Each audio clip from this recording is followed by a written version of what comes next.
అర్ధాష్టమ శని వెళ్ళిపోతూ ఉంది. చాలా చాలా చాలా అనుకూలంగా ఉంది. సో 100కి 100% అనుకూలంగా ఉంటుంది. సో నీకు ఎందుకో చాలా ఆనందంగా అనిపిస్తుంది వృశ్చిక రాశి గురించి చెప్తూ ఉంటే. సో చాలా బాగుంటుంది.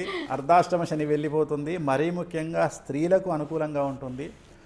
సో కళాకారులకు, మీడియాలో ఉండేవారికి, సినిమా రంగంలో ఉండేవారికి, రాజకీయ రంగంలో ఉండే మహిళలకు ఈ సంవత్సరం విపరీతమైన రాజయోగం ఉండబోతూ ఉంది. సో విద్యార్థులకు ఉత్తీర్ణత శాతం ఉంటుంది. ప్రేమలో సఫలం చెందుతారు. వీసాలు వస్తాయి, ఉద్యోగాలు వస్తాయి. అవివాహితులకు వివాహయోగ సూచనలు, సంతానం లేని వారికి సంతాన యోగము, ఉద్యోగం లేని వారికి ఉద్యోగము, బదిలీల కోసం బదిలీలు, ప్రమోషన్ల వారికి ప్రమోషన్లు, వ్యాపార రంగంలో 100కి 100 రూపాయల కంటే 1000 రూపాయల లాభము. సో మంచి వర్షాల వల్ల పంటలు దిగుబడి రాబడి పెరిగి రైతులకు విపరీతమైనటువంటి ధనము. రాజకీయ నాయకులకు చాలా చాలా చాలా అనుకూలమైనటువంటి జన వశీకరణము, పదవులు. సో ఏ రంగంలో తీసుకున్నా వృశ్చిక రాశి వారు తోపు. 100కు 100% అనుకూలంగా ఉండబోతూ ఉంది. సమస్యలు ఏమీ లేవు, రెమెడీస్ ఏమీ లేవు. Okay, thank you so much. ఈ సంవత్సరంతోనైనా చూడాలి ఎటువంటి మార్పు రాబోయే 2.5 సంవత్సరాలు, సంవత్సరం కాదు 2.5 సంవత్సరాలు అనుకూలంగా ఉంటుంది. 2.5 years చాలా బాగుంటుంది. తర్వాత కూడా తిరిగి చూడాల్సిన అవసరం లేదు. సో నెక్స్ట్ ధనుసు రాశి. మరి వృశ్చిక రాశిలో ఉన్న అర్ధాష్టమ శని ఎక్కడికి పోతుంది? ధనుసు రాశికి వస్తుంది. అంటే వృశ్చిక రాశి వారి సమస్యలన్నీ ధనుసు రాశికి ట్రాన్స్ఫర్ అవుతున్నాయి.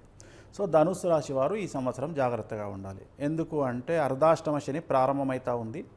మరీ ముఖ్యంగా 4వ ఇంట్లో శని, 4వ ఇంట్లో షష్టగ్రహ కూటమి ఏర్పడుతుంది. కాబట్టి తల్లికి సంబంధించిన ఆరోగ్యపరమైన ఇబ్బందులు ఉంటాయి. అలాగే ధన నష్టం తీవ్రంగా ఉంటుంది. మీరు పెట్టబోయే పెట్టుబడులు, తీసుకునే నిర్ణయాలు, ఇచ్చే అప్పుల వల్ల మీ జీవితం నాశనం అవుతుంది. కాబట్టి అప్పులు ఇవ్వడం మానేయండి. ఇన్వెస్ట్మెంట్ల జోలికి పోకండి. జాగ్రత్తగా ఉన్న డబ్బులను గవర్నమెంట్ బ్యాంకుల్లో వేసుకొని దాచుకోండి. అనవసరమైన ఖర్చులు పెట్టకండి. డబ్బుల విషయంలో జాగ్రత్తగా ఉండండి. సో డబ్బుల రాబడిని బట్టి మీరు పెట్టే పెట్టుబడుల వల్ల సమస్యలు ఎదుర్కొంటారు. సో నలుపు రంగు దుస్తులకు దూరంగా ఉండండి. తిరుమల శనీశ్వర ఆలయంలో ప్రత్యేకమైన శని పూజ నిర్వహించడం ద్వారా సమస్యల నుండి బయటపడతారు. ఇది ధనుసు రాశికి సంబంధించి. సో నెక్స్ట్ మకర రాశి. సో 8 సంవత్సరాల నుండి మీరు పడుతున్నటువంటి కష్టాలన్నీ తొలగిపోతూ ఉన్నాయి. సో ఏలినాటి శని వెళ్ళిపోతూ ఉంది. రాజకీయ రంగంలో పెను సంచలనాలు, పాజిటివ్నెస్, పదవులు విపరీతంగా ఉంటాయి రాజకీయ నాయకులకు. సినిమా ఇండస్ట్రీ వారికి అవకాశాలు పెరుగుతాయి, కలెక్షన్లు పెరుగుతాయి. సో కళాకారులకు అవకాశాలు వస్తాయి, అవార్డులు, రివార్డులు వస్తాయి. విద్యార్థులకు ఉత్తీర్ణత శాతంతో పాటు వీసాలు ఉంటాయి. సో ప్రేమలో సఫలం ఉంటుంది. ఉద్యోగస్తులకు ప్రమోషన్లు, బదిలీలు ఉంటాయి. సో వ్యాపారస్తులకు 100కి 1000 రూపాయల లాభం ఉంటుంది. సో రైతులకు 2 పంటల రాబడి దిగుబడి పెరుగుతుంది. స్త్రీలకు అన్ని రకాలుగా అనుకూలంగా ఉంటుంది. సో మకర రాశి వారికి 100కి 100 మార్కులు పాజిటివ్గా వేయాల్సి ఉంటుంది. ఎటువంటి సమస్యలు లేవు. చిన్న సమస్య ఉంది, భార్యాభర్తలకు మధ్యన అండర్స్టాండింగ్ ప్రాబ్లమ్స్ ఉంటాయి. జాగ్రత్తగా ఉండండి, కోపాన్ని తగ్గించుకోండి. ఓకే, భార్య తగ్గించుకోవాలా, భర్త తగ్గించుకోవాలా? ఇద్దరు తగ్గించుకోవాలి. ఈ జనరేషన్లో ఆడవారి కంటే మగవారు తక్కువ.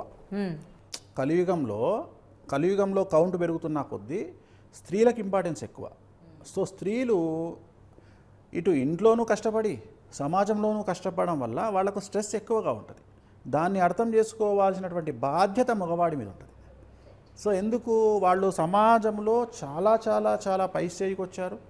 నువ్వే ఉన్నావమ్మా, ఎంత కష్టపడతావు బయట, మళ్ళీ ఇంటికి వెళ్ళిన తర్వాత ఇంట్లో మళ్ళీ కనీసం గట్టె దింపాలిగా.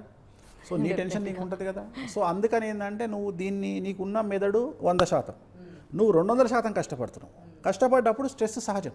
ఈ స్ట్రెస్ను అర్థం చేసుకోవాల్సింది ఇంట్లో మగవాళ్ళు. సో మగవాళ్ళు వాళ్ళు చేసే పని చేస్తారు. కొత్తగా మగవారికి ఎటువంటి కొత్త పనులేం రాలే. వాళ్ళ దమాకు వాళ్ళ 100% ఉంటే ఆ 100%నే పనిచేస్తున్నారు. కానీ ఆడవారికే ప్రాబ్లం ఏమవుతుందంటే 100% కష్టాన్ని 200 కష్టం చేస్తున్నారు. అంటే 100 అప్పు తెచ్చుకోవాలి, ఎక్కడి నుండి వస్తుంది? రాదు కదా. అందుకని స్ట్రెస్ ఫీల్ అవుతున్నారు. సో అందుకని మగవాళ్ళు ఎక్కువగా తగ్గించుకుంటే మంచిది. ఎందుకంటే మొదలై ఈ సంవత్సరం ఆడవారికి ఇంపార్టెన్స్ ఎక్కువ ఉంది కదా, అందుకని మగవాళ్ళే తగ్గించుకోవాలి. సో ఇది మకర రాశికి సంబంధించి. నెక్స్ట్ కుంభరాశి. సో కుంభరాశి వారికి ఏలినాటి శని నడుస్తూ ఉంది. సో ఎస్ అనే లెటర్ సోషల్ మీడియా రిలేటెడ్ కుంభరాశికి సంబంధించిందే. ఇప్పుడు ఎవరైతే ఇన్ఫ్లుయెన్సర్స్ సమాజంలో సఫర్ అవుతూ ఉన్నారో వాళ్ళందరూ 90% కుంభరాశి వాళ్ళే. అంటే ఇప్పుడు బెట్టింగ్ యాప్స్ అని చెప్పి బెట్టింగ్ యాప్స్ వాళ్ళందరూ కుంభరాశి వాళ్ళు చాలామంది ఉన్నారు. సో అందుకని కుంభరాశి వాళ్ళు జాగ్రత్తగా ఉండండి. బట్టగాల్చి ఎవరి మీద పడితే వాళ్ళ మీద వేయకండి. తొందరపాటు నిర్ణయాలు, తొందరపాటు వీడియోలు పెట్టకండి.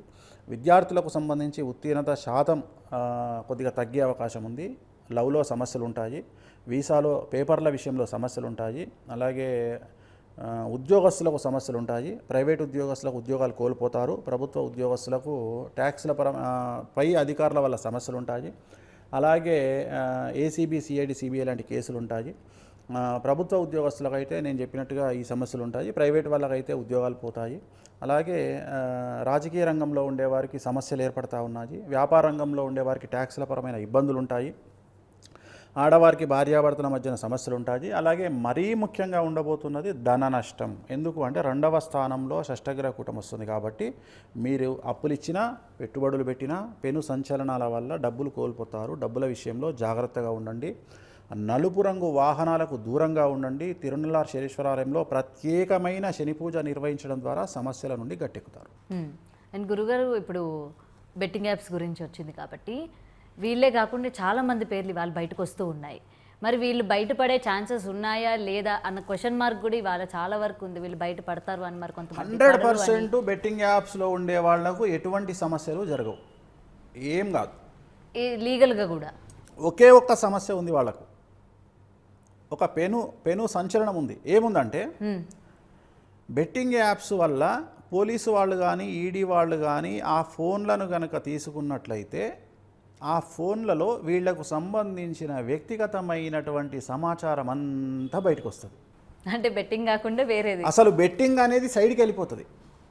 ఓకే. సో వీళ్ళ వ్యవహారాలన్నీ దాంట్లో నిక్షిప్తమై ఉన్నాయి. అది మాయాయంత్రం, మాయాజాలాన్ని సృష్టిస్తుంది. సో వీళ్లకు సంబంధించిన ఆటోబయోగ్రఫీ అంతా బెట్టింగ్ యాప్ పక్కన పెడితే ఈ ఫోన్ల ద్వారా బయటకు వస్తుంది. సో అదొక్కటి వీళ్ళు జాగ్రత్తగా ఉండాలి. ఓకే. ఇంకా సంసారం రోడ్డు మీద చేసినట్టే ఉంటుంది. ఇంకంతే, అంతే కదా పెను సంచలనం. అంతకు మించి వీళ్లకు లీగల్గా నాకు తెలిసి నష్టమేమి ఉండదు. ఎందుకంటే ఏలినాటి శని ఏం చేస్తాడంటే గన్ని ఇక్కడ పెడతాడు, శని కాల్చాడు, తీసేస్తాడు, పెడతాడు, టెన్షన్ పెడతాడు. శని చేసే పని అది. సో అది కుంభరాశి వారి లక్షణం. ఓకే. సో నెక్స్ట్ చివరిది మీనరాశి. సో చాలా డేంజరస్ రాశి. ఈ సంవత్సరము ఏలినాటి శని, జన్మశని స్టార్ట్ అవుతోంది. షష్టగ్రహ కూటమి మీనరాశిలో ఏర్పడతా ఉంది, 6 గ్రహాలు. సో విద్యార్థులకు ఆరోగ్యపరమైన ఇబ్బందులు, చెడు అలవాట్ల వల్ల వీసాలు రిజెక్ట్ అవ్వడము, పేపర్ల వల్ల సమస్యలు, కారాగార వాసాలు, యాక్సిడెంట్లు, లీగల్ ఇష్యూసు, కళాకారులకు, సినిమా నటులకు పెను సంచలనాలు, ఆర్థిక రాబడి తగ్గడము, అప్పులు చేయాల్సి రావడము, రాజకీయ రంగంలో ఉండేవారికి పెను సంచలనాలు, పదవులు కోల్పోవడము, వ్యాపారస్తులకు ట్యాక్స్ల బెడద, జైలుకి వెళ్ళడము, ఈడీ కేసులు, అలాగే ప్రభుత్వ ఉద్యోగస్తులకు ఏసీబీ, సిఐడి, సిబిఐ లాంటి కేసులు, ఆడవారికి భార్యాభర్తల మధ్యన గొడవలు, తల్లిదండ్రుల్లో ఒకరికి ప్రాణగండాలు, రైతులకు 2 పంటల రాబడి, దిగుబడి అనుకూలము. సో ఏ రకంగా తీసుకున్నా, ఏ రంగంలో వారికైనా మీనరాశి వారికి ఈ సంవత్సరము life and death issue, do or die situation. ధైర్యంగా ఉండండి, ప్రతిదాన్ని ఎదుర్కోండి. కష్టాలు వచ్చినప్పుడే ధైర్యంగా నిలబడాలి. ఇంట్లో ఒకరికి ఒకరు తోడుగా ఉండండి, కష్టాన్ని ఎదుర్కోండి. సెప్టెంబర్ వరకు కష్టపడితే సెప్టెంబర్ తర్వాత కొద్దిగా సమస్యల నుండి బయటపడతారు. నలుపు రంగు దుస్తులకు దూరంగా ఉండండి, నలుపు రంగు వాహనాలకు దూరంగా ఉండండి. తిరునల్లార్ శనీశ్వర ఆలయంలో ప్రత్యేకమైన శని పూజ నిర్వహించడం ద్వారా సమస్యల నుండి బయటపడతారు. ఇవి శ్రీ విశ్వావసునామ సంవత్సరానికి సంబంధించిన 12 రాశుల ఫలితాలు. Right, thank you so much Venu Swamy గారు. అయితే సంవత్సరం వస్తూ ఉంటాయి, పోతూ ఉంటాయి. బట్ ఏంటంటే మనం తీసుకున్న డెసిషన్స్ ఏవైతే ఉంటాయో దాని మీదే మన యొక్క అంటే నిర్ణయాలు కూడా డిపెండ్ అయి ఉంటాయి అనేది అయితే క్లియర్గా కనిపిస్తుంది. అండ్ మీరు ఏదైతే చెప్పారో ఎవరెవరినైతే పాటించమన్నారో కొన్ని రాసులు, వాళ్ళైతే జాగ్రత్తగా ఉండాలని కోరుకుందాం. Anyway, thank you so much అండి. ఓం నమో వెంకటేశాయ. For more videos like this, subscribe Big TV channel.